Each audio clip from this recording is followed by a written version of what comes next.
Michaela, are you still working now? Yes, I'm sorry. I think I'll be able to head home soon. All you do is work. Even though we finally all get to live together, you haven't been fulfilling your duties as a daughter-in-law whatsoever. I appreciate you for taking the time to do the chores around the house. My work is very important to me. You are not fit to be a good daughter-in-law. Why are you bringing this up? When can I get to see the face of my grandchild? Huh? I have no idea why you decided to live with us. You say you have to work all the time, and because of that, you haven't been able to have children. Don't you feel bad for Simon? I have been seriously considering having children, but that is up to my husband and I. We are not planning on having kids right away. That doesn't matter. I want to have a grandchild now. You're a lost cause.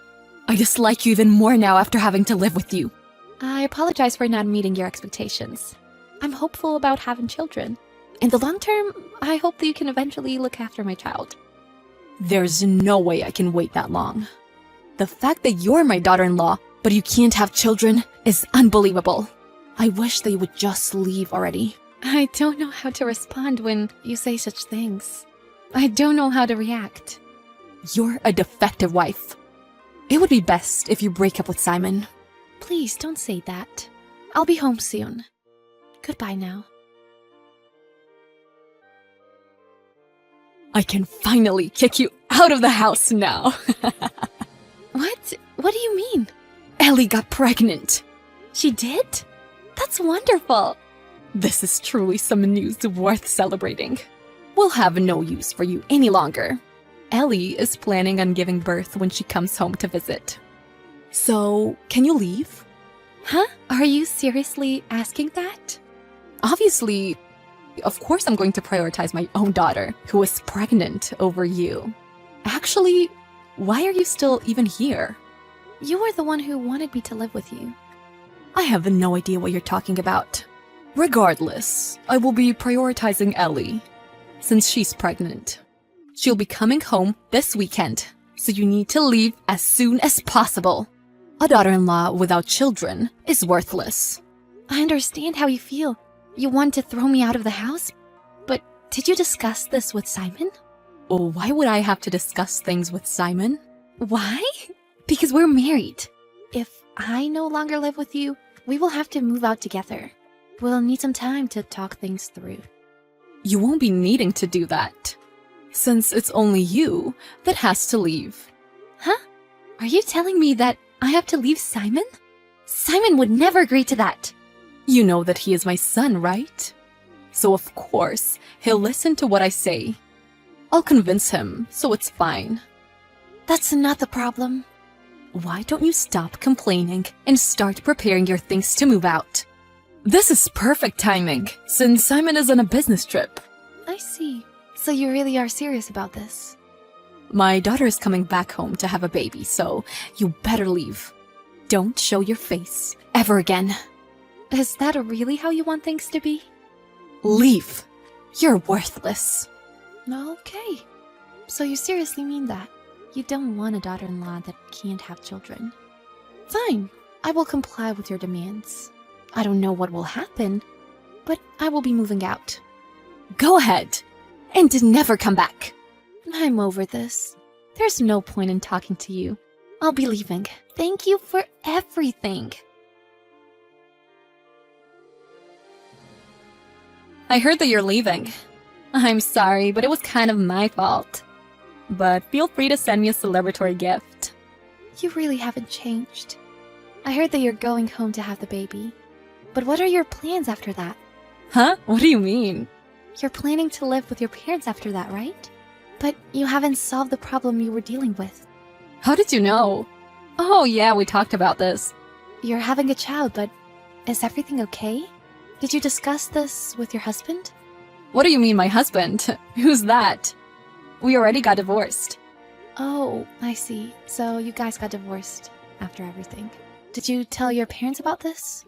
I haven't. When I told my mother that I got pregnant, she was overjoyed. I know that she won't care and will welcome me with open arms. I can depend on my family and get by that way. It's like killing two birds with one stone. I see. If that's the case, then that's fine. I'm leaving that house anyways. I don't plan on contacting you any further. So figure things out with your family. Goodbye. Please, calm down. You've spam called me over 200 times now. This is ridiculous. It's because you won't answer. I wanted you to pick up right away. Why? I have no interest in talking to you any further. There's nothing to talk about. You don't have to go as far as to say that. As your mother-in-law, I would like to speak with you. Answer the phone now.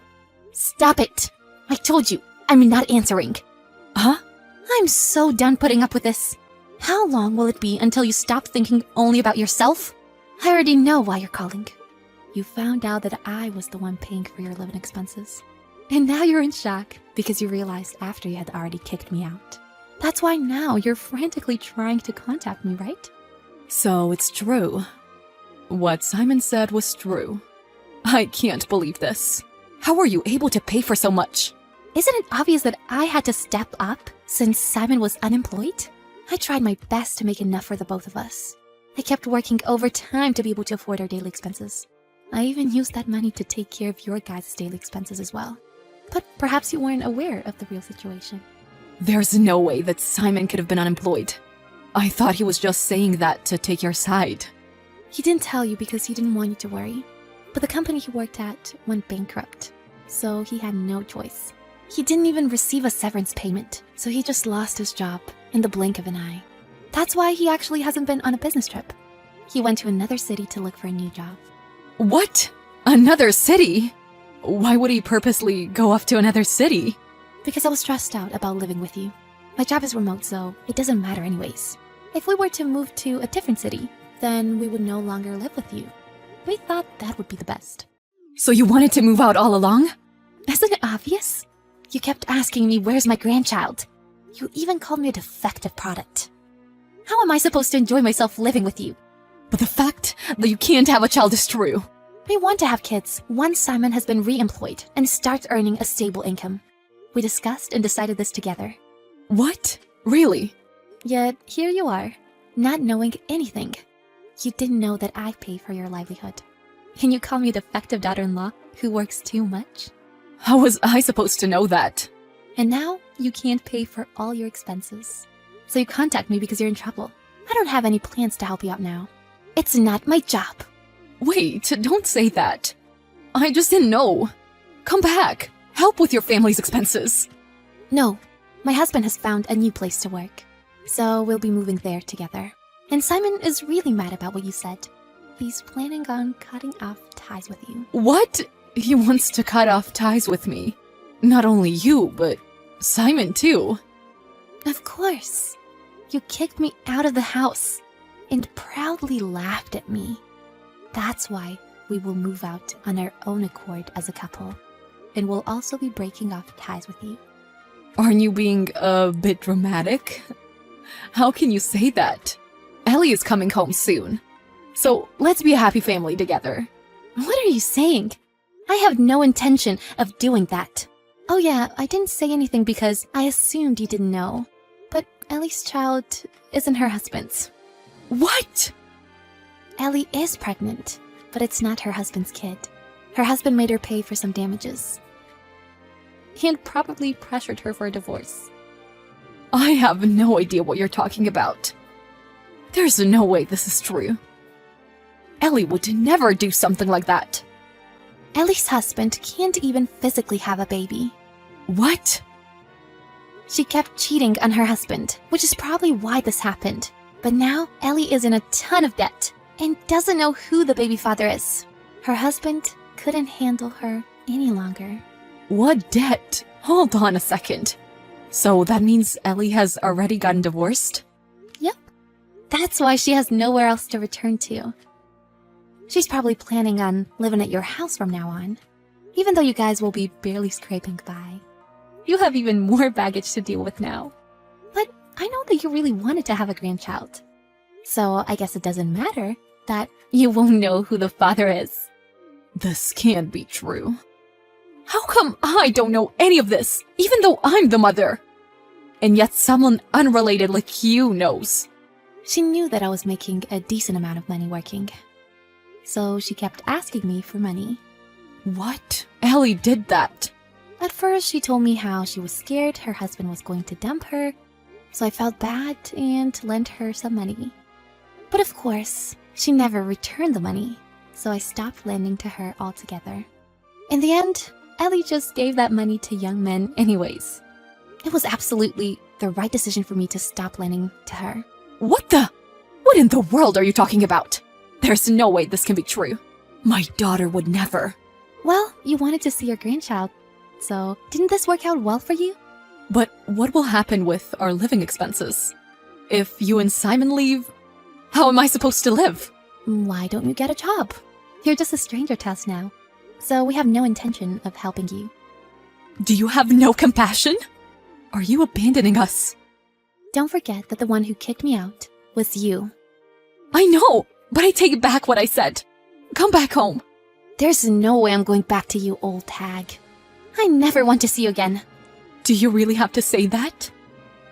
I hope you have a fun life with your irresponsible daughter and your cute grandchild, but you'll probably have a rough time working. In the end, no matter how much Stella cried, Michaela continued to ignore her. Michaela and her husband moved to a city together far away. Stella was left by her son and his wife, even though she had no income. And in return, she had to take care of her heavy-spending daughter, which is why she eventually went out to get a job. She's working hard to pay off Ellie's debt, who can't work now since she's pregnant, which is why Stella has virtually no free time now. She seems to regret the decisions she's made, but it's no use because her life won't change no matter how regretful she becomes.